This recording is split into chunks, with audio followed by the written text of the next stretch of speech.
you, Mr. Chairman. Mr. Cohen, you claim that you've lied, but you're not a liar. Just to set the record straight, if you lied, you are a liar by definition. You also said a moment ago that the facts are inaccurate. If they are facts, they are accurate, and that would make you inaccurate.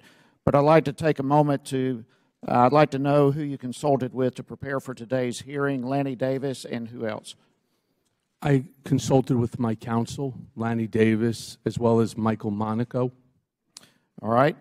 Did you or Michael or Lanny Davis or anyone else cooperate with the Democratic majority to prepare for this hearing? I'm sorry, say that again, please. Did you or anyone else on your team cooperate with the Democrat Party in preparing for this hearing? We've spoken to the party. Okay. Did you prepare with Chairman Cummings or anyone on your team? I'm sorry, what do you mean by prepare? Prepare for this hearing. Prepare, I prepared with my counsel. Did you prepare with the Democrat majority or Chairman Cummings? We spoke with Chairman Cummings and the party. With Chairman Schiff? Spoke with Chairman Schiff and his people as well. Were there any other individuals acting as a liaison for you with the majority party? I'm sorry, sir. What are you saying? Did you have a liaison other than these that you've mentioned who were working with the majority to prepare for this hearing? Liaison. We spoke with the various individuals that you just raised, yes. Tom Steyer, regarding him or any of his representatives, anyone associated with him, is he or any of them paying Lanny Davis to represent you? Not that I'm aware of. Who is paying Lanny Davis? At the present moment, no one. So he's doing all this work for nothing? Yes, sir. Okay. And I hope so. I kind of doubt it. But how did Lanny Davis come to represent you? Did he approach you or did you approach him? I reached out to Lanny Davis at the recommendation of my former counsel over at McDermott, Will, and Emery, who knew Mr. Davis, and Mr. So Davis, you reached out to Mr. Davis? I did, yes, initially. Okay. So did you want to testify before Congress, or did he urge you to testify here? I was asked to come here, and I am here, sir, voluntarily, because it's my decision. You were asked by who? My question, did he ask you to come here? No, sir. Okay, because he says that he did ask you to come here and that he convinced you, and also that he did the same with Chairman Cummings as well. So your testimony here is that you approached Lanny Davis to represent you and to come here. He did not persuade you to come here. He did not persuade me. Actually, Chairman Cummings, which is part of the conversations that we engaged in with his people, as well as Chairman Schiff and others. We spoke in order to ask me to come here voluntarily.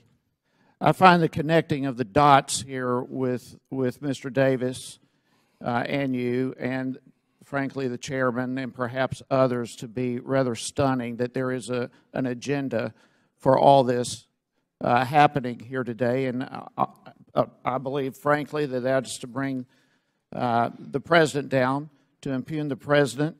You made an oath last time you were here, and that oath meant nothing to you then. We had an oath here in this very room about a month ago, and it was, quote, "Be clear that I will seek the truth, nothing but the truth, so help me God," end quote. That sounds like an oath to me. The chairman made that statement in this very room last month, but here we are today, our first big hearing with, as you and we all know, a convicted liar, lying to Congress, a criminal.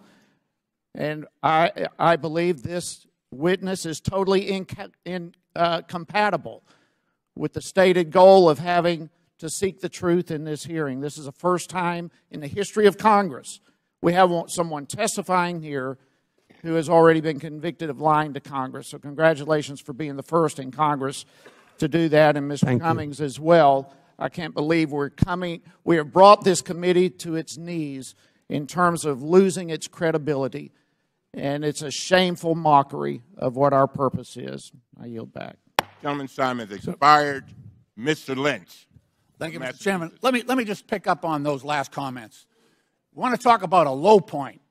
How about Mr. Papadopoulos? Respond to Mr. Lynch. I want you to think about this. When have you ever seen a federal agency where this has happened? James Comey, director, fired. Andy McCabe, deputy director, fired. Lied 3 times under oath, under investigation, right as we speak. Jim Baker, FBI counsel, demoted, then left, currently under investigation by the U.S. Attorney's Office in Connecticut. Lisa Page, demoted, then left. Peter Strzok, deputy head of counterintelligence, demoted, then fired.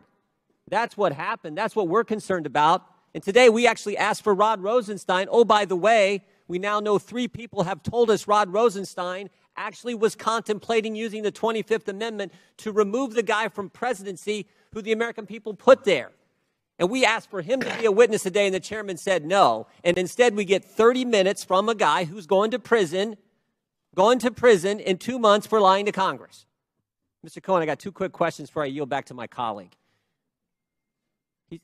Mr. Heiss asked you who all you've talked to. You said you spoke to Mr. Schiff, obviously spoke to Mr. Cummings. You're going in front of both committees. You're here today. You're going to be in front of Mr. Schiff's committee tomorrow. Have you spoken to Chairman Nadler or anyone on his staff, or have any of your attorneys spoken to Chairman Nadler? I don't know about my attorneys. I have not spoken to you don't know if your attorneys I have not spoken to Congressman Nadler. And I'm not aware, sir, I'm not aware if my attorneys, I can ask them. Can turn around and ask him. The answer, sir, is no. Okay. And you said at this present time, Mr. Davis is not getting paid. Does that are you anticipating him receiving some kind of compensation in the future? When I start to earn a living. Oh, he's going to wait 3 years? Yeah. Wow. The answer is yes. That's a first. I've never known a lawyer wait 3 years to get paid. I guess he thinks it's important. All right. With that, I yield to the gentleman from Arizona. Well, thank you. Mr. Cohen, you know, you're a disgraced lawyer. I mean, you've been disbarred. And so I'm sure you remember, well, maybe you don't remember, duty of loyalty, duty of confidentiality, attorney-client privilege. I think the gentleman over your right side actually understands that very, very well and wouldn't do what you are doing here today. So let's go back at this credibility. You want us to make sure that we think of you as a real philanthropic icon, that you're about justice, that you're the person that somebody would call at 3 o'clock in the morning. No, they wouldn't. Not at all.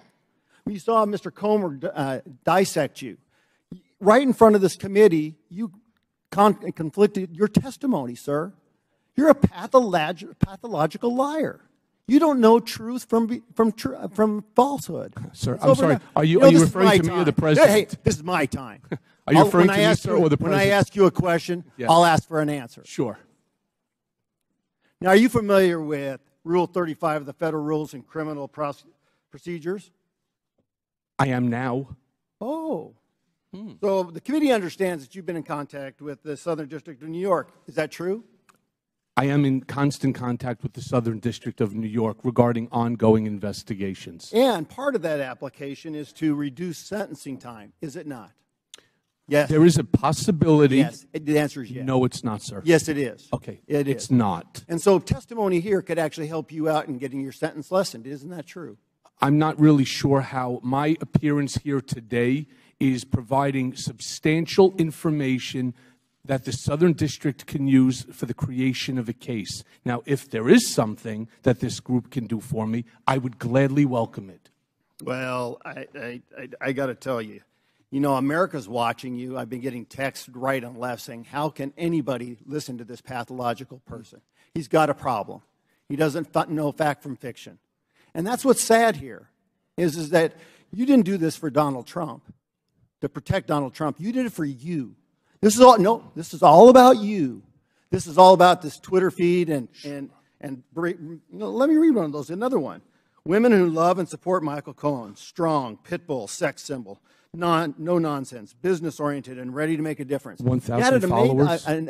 Ready to make a difference against the law. That's pretty sad. You know, over and over again, you know, we want to have trust. It's built on the premise that we're truthful, that we come forward. But there's no truth with you whatsoever. That's why that's important to you, to look up here and look at the old adage that our moms taught us. Liar, liar, pants on fire. No one should ever listen to you and give you credibility. It's sad. It's sad that we have come. In fact, I want to quote the chairman's very words. This is a real, hold on.